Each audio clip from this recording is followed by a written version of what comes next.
Hi everyone, this is Josh, and today we're going to talk about Judas and the Black Messiah. This film was written by Will Burson and Shaka, who directs this film. This is only his second feature. This film follows the life of American activist and chairman of the Illinois Black Panther Party, Fred Hampton, as he forms the Rainbow Coalition and is spied on by one of his own party members, William O'Neill. Offered a plea deal by the FBI, O'Neill must gather intelligence on Hampton or face possible prison time. Guys, this movie was so good. You can see it in theaters or HBO Max right now if you have it. I decided to see it in Dolby Digital at a local AMC theater, and I had such a great time. As a side note, I was responsible when I went to the theater. I socially distanced, capacity was no more than 40%. My girlfriend and I wiped down our seats, and we wore our masks correctly. This film works so well on every level. The cinematography is good, the music is good, the directing is great, the acting is amazing. It really lives up to its name. Daniel Kaluuya really seems like this angelic prophet who's building this movement that no one can deny. He brings so much energy and passion to this performance. It's impossible to not get fired up when you hear him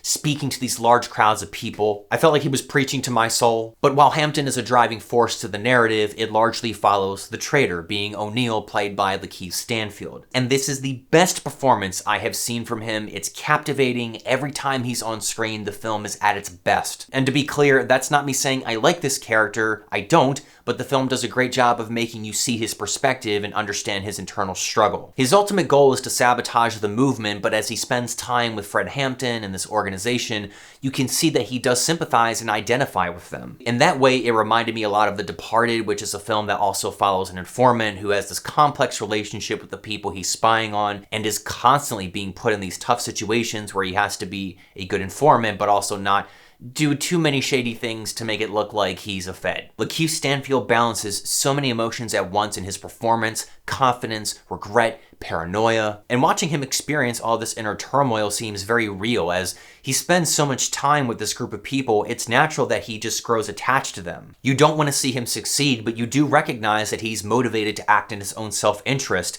and is subservient to the profit motive. And that ties in very well with one of the themes of the film, which is how capitalism, according to Fred Hampton, will not solve the problem of inequality. It only makes you a slave to the system and your own selfish desires. Fred Hampton believes the only way to get to true equality is by building a selfless, multiracial coalition intent on addressing these issues through a political revolution, no matter what the cost is to yourself. It's a really tragic story if you know the history of what happened to Fred Hampton, but it's hard to look away because the story just sucks you in. It's very relevant given what's happened with the recent 2020 protests over the death of George Floyd and racial injustice. Additionally, it's very well put together. The pacing has this immediacy to it that really holds your attention, which is complemented by great cinematography by Sean Bobbitt, who's done a lot of great work for some of Steve McQueen's films. The soundtrack is excellent as well. I wish it had been used more often in the second half, which I think is a little bit slower than the first half. I don't have any problems with this film, and the ones I do have are pretty minor. I think Jesse Plemmons' character could have used a little bit more development.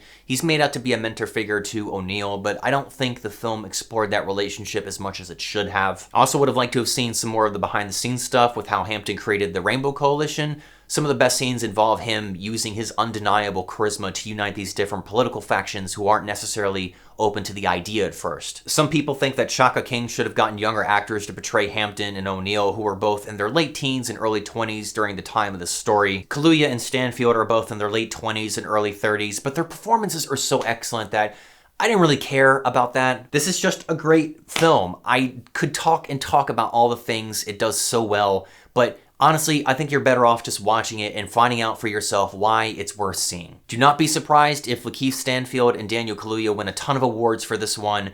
This is some of the best acting I've seen in a while, and I'm going to give Judas and the Black Messiah a 4 out of 5.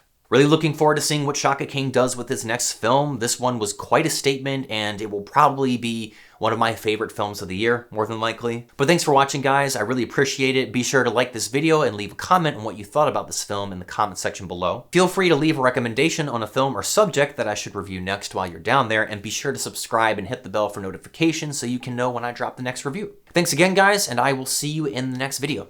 Take it easy. Bye.